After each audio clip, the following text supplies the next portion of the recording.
To have a complete view is a view which does not take sides, which takes the middle path, which in other words does not go off to extremes, and so on.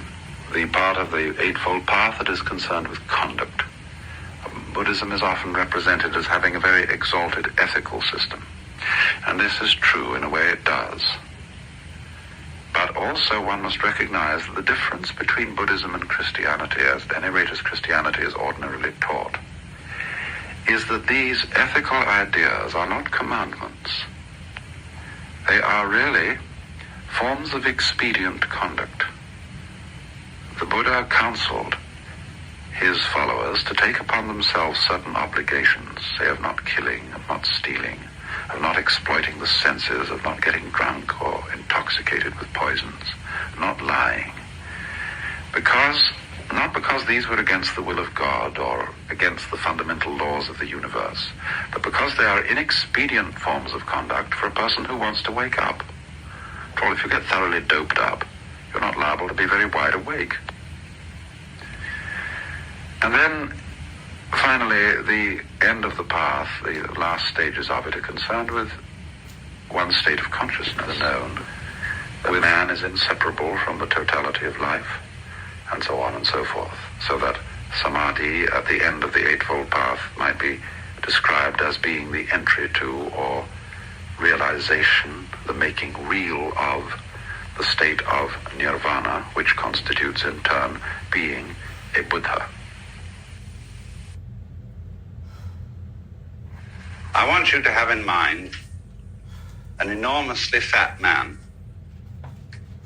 wearing a black cloak and a rather large, wide-brimmed hat, with pince-nez secured to his nose and prevented from destruction by a large, black, long ribbon fastened around his neck, who speaks, as fat men do, with a certain luxurious voice, rather like Charles Loudon, only with a slightly grieved tone in everything he says, what I would call a humorously grieved tone. And this is G.K. Chesterton, a person whom I discover has had an enormous influence on my life. Because when I was a late adolescent, and when I was for a while a priest in the Episcopal Church, I read this man's works very carefully. And I have, by osmosis, imbibed an enormous amount of wisdom from him. Funny thing is, not so much in terms of specific ideas as in basic attitude to life. Because this is a man who, above all virtues, had, I think, what is one of the very greatest virtues, which we don't usually find catalogued in lists of virtues. He had a sense of wonder.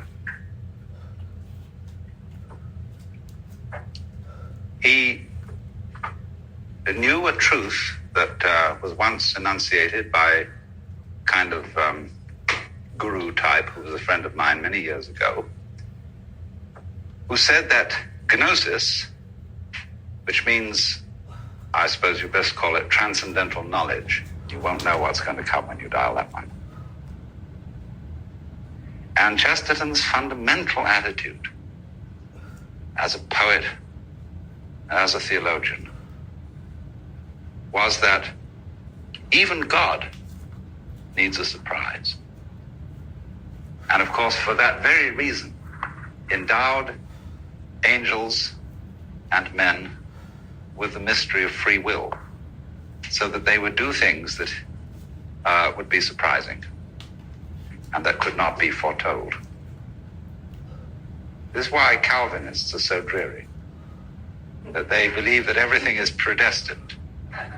And that's why, of course, the Episcopal Church is always more interesting than the Presbyterian Church.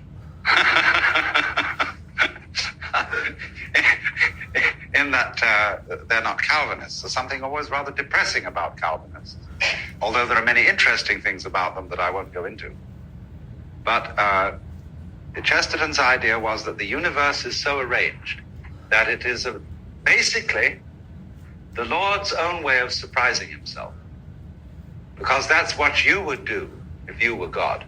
If you really think it through, a lot of people never think this through. They think about, I remember a story about a conversation at a dinner party where it was in England, and all the people were discussing what they thought was going to happen after death, whether they would simply be extinguished or whether they'd be reincarnated or whatever kind of thing.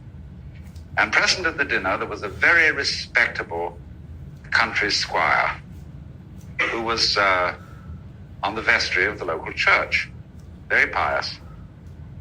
And finally, the hostess said to him, "Sir Roger, you haven't said anything in the conversation this evening. What do you think is going to happen to you when you die?" He said, "I'm perfectly sure that I shall go to heaven and enjoy everlasting bliss, but I wish you wouldn't raise such a depressing subject."